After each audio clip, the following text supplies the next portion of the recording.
ফিরলাম বিরতির পর। পশ্চিমবঙ্গ থেকে যারা সিপিএম এর কেন্দ্রীয় কমিটিতে রয়েছেন তারা কি মেয়াদ শেষের পর ফের একবার সুযোগ পাবেন কেন্দ্রীয় কমিটিতে? দুর্দিনেও কর্মী সমর্থকদের মধ্যে যুবনেত্রী মীনাক্ষীকে নিয়ে একটা আলাদা আগ্রহ দেখা দিয়েছে এবং রেখা গোস্বামী এবার বয়সের কারণে বাদ পড়লে তার জায়গায় কে জায়গা পাবেন সে বিষয়টি নিয়েই এখন প্রশ্ন উঠতে শুরু করেছে। গোটা বিষয়টি নিয়ে কথা বলবো। টেলিফোন লাইনে জুড়ছেন আমাদের প্রতিনিধি বিশ্বজিৎ দেব। বিশ্বজিৎ, এবং সুমন্ত, সিপিএম এর এই দুর্দিন যে চলছে, অনেকে বলে থাকে যে বিধানসভাতে শূন্য, লোকসভাতে শূন্য, রাজ্যসভাতে একজন মাত্র মেম্বার। সুতরাং এই দুর্দিনে কিন্তু জেলায় জেলায় কর্মী সমর্থকদের মধ্যে এই মীনাক্ষীকে নিয়ে কিন্তু সর্বোচ্চ একটা আগ্রহ রয়েছে। যে সভায় বক্তা হচ্ছেন, যেখানে তিনি বক্তব্য রাখছেন সেখানে ভিড় হচ্ছে, জমজমাট হচ্ছে, এমনটাই দাবিটা সিপিএম কর্মী সমর্থকদের। অন্যদের ক্ষেত্রে তেমন ছবি কিন্তু দেখা মিলছে না। দলের যে সম্মেলন পর্বে সেই মীনাক্ষী মুখোপাধ্যায়কে নিয়ে কিন্তু আলোচনা শুরু হয়েছে সিপিএম এর অন্দরে। সিপিএম সূত্রের খবর যে কুলটির যুব নেত্রীকে ঘিরে রাজ্য সিপিএম এর দুটি অক্ষ তৈরি হয়েছে। একাংশের বক্তব্য হচ্ছে এবারে মীনাক্ষীকে দলের কেন্দ্রীয় কমিটিতে জায়গা করে দেওয়া হোক। অন্য অংশের বক্তব্য হচ্ছে মীনাক্ষীর বয়স যত অবকাঠিত ছোট নিয়ে, অর্থাৎ তার বয়স মাত্র হচ্ছে 40, তার জন্য অনেক সময় পরে রয়েছে। মহিলা সংগঠন থেকে কোন নেত্রীকে জায়গা করে দেওয়া হোক কেন্দ্রীয় কমিটিতে। মীনাক্ষী আপাতত সিপিএম এর রাজ্য কমিটির সদস্য। বঙ্গ সিপিএম এর রেওয়াজ হলো পার্টি কংগ্রেসের পরে রাজ্য সম্পাদক মন্ডলী গঠন করা। ফলে ফেব্রুয়ারির তৃতীয় সপ্তাহে রাজ্য সম্মেলন থেকে রাজ্য কমিটি তৈরি হয়ে গেলেও সম্পাদক মন্ডলী গঠিত হবে পার্টির কংগ্রেসের পরে, অর্থাৎ এপ্রিলের দ্বিতীয় সপ্তাহের আগে নয়। অনেক দিন ধরে গুঞ্জন রয়েছে এবারে সিপিএম এর রাজ্য সম্পাদক মন্ডলীতে জায়গা হতে পারে মীনাক্ষীর, কিন্তু এখন আলোচনা আপত্তিত হচ্ছে কেন্দ্রীয় কমিটির সদস্য নিয়ে।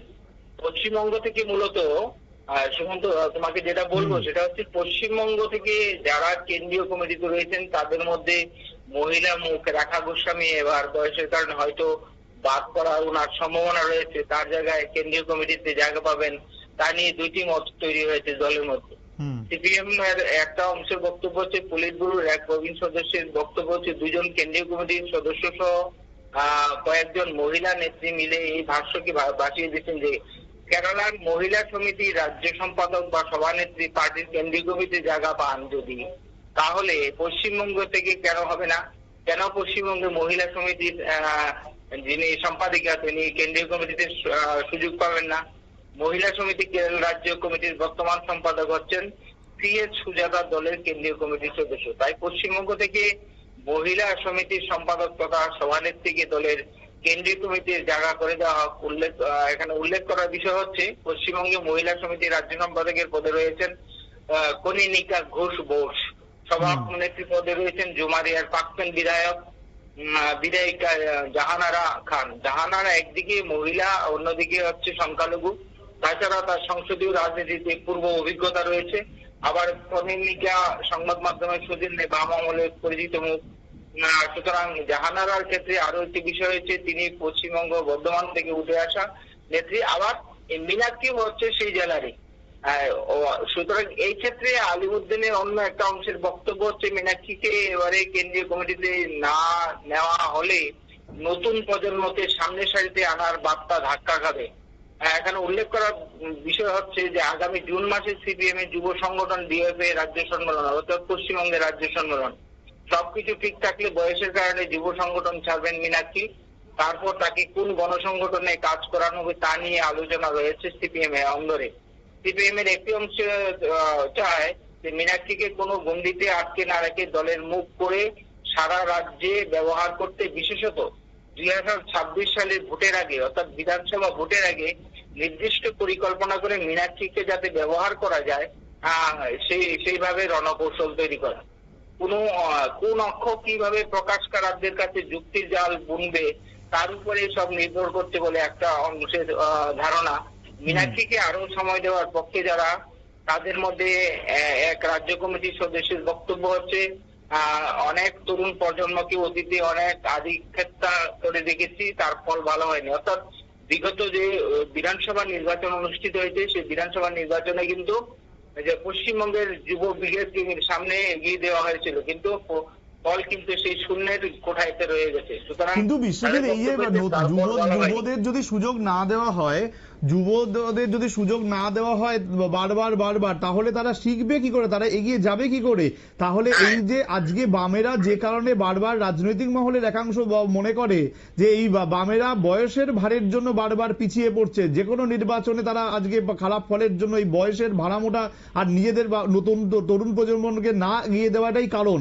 তাহলে এই ভাবনা থেকে তারা কবে বেরিয়ে আসবে, কবে তাহলে তারা চলে যাওয়ার পরে নতুন প্রজন্ম কিভাবে তারা লিডারশিপে আসবে? হ্যাঁ, যেটা বলছিলাম সেটাই হচ্ছে যে বামপন্থীদের মধ্যে এখানে মূলত দুইটি অক্ষ তৈরি হয়েছে, এটা রাজনৈতিক বিশ্লেষকদের অভিমত। একটা বক্তব্য হচ্ছে যে মীনাক্ষীর বয়স কম, সুতরাং তাকে আর একটু সময় দেওয়া দরকার। আর অন্য অক্ষের বক্তব্য হচ্ছে যে যদি বাম যুবদেরকে যদি সামনে এগিয়ে দিয়ে না দেওয়া হয় তাহলে এর একটা ভুল হবে। যে মীনাক্ষীকে যে মোহাম্মদ সেলিমরা নেতৃত্বের সামনের সারিতে আনতে অনেকটা আগ্রহী, তার প্রমাণ মিলেছিল গত নভেম্বরে আরজিকর কাণ্ডের সিবিআই তদন্তের গতি বাড়ানোর দাবি নিয়ে সিজিও কমপ্লেক্সে অভিযান করেছিল সিপিএম। সেদিন দেখা গিয়েছিল কেন্দ্রীয় কমিটির সদস্য শ্রী ভট্টাচার্য, সুজন চক্রবর্তী, সুমিত দেরা দাঁড়িয়েছিলেন সিজিও গেটের বাইরে।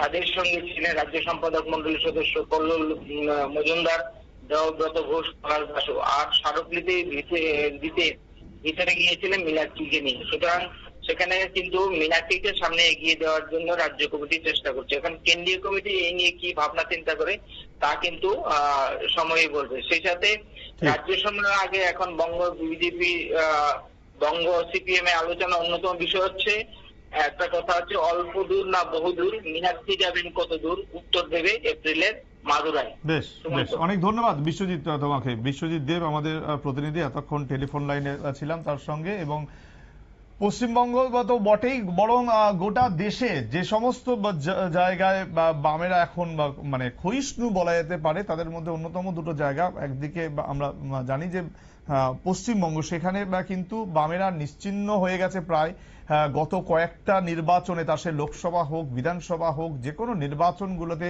তারা যে মাথা তুলে দাঁড়াতে পারেনি, বরং কিছু কিছু জায়গায় তাদের হয়তো জামানত জব্দ হয়েছে। তো এই যে জায়গাগুলো ক্রিয়েট হচ্ছে, সেখানে নতুন প্রজন্মকে যে ঠেলে দেওয়া হচ্ছে না, মীনাক্ষীর মতন যারা নেত্রী, যারা বিশ্বজিৎ একটু আগে বলছিল যে আরজিকর যে কাণ্ড হয়েছিল সেই সময় যে একাধিক সময় বামেদের লালবাজার অভিযান হোক বা প্রতিবাদ বিভিন্ন বিক্ষোভ সমাবেশ, সেখানে কিন্তু একেবারে শুরুর দিকে এই মীনাক্ষীকে দেখা গেছিল। সেই মীনাক্ষীকে যদি এখন সুযোগ না দেওয়া হয়, মীনাক্ষীকে যদি ঠেলে না দেওয়া হয়, তাকে যদি এই সিনিয়র লিডাররা তারা যদি ট্রেন না করে, তাহলে কিভাবে নতুন প্রজন্ম উঠে আসবে?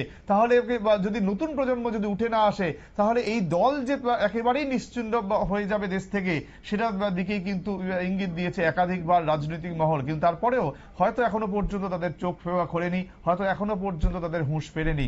আগামী দিনে কি হয় সে তো সময় বলবে। তবে এই মুহূর্তে সময় একটা ছোট্ট বিরতির, সঙ্গে থাকুন।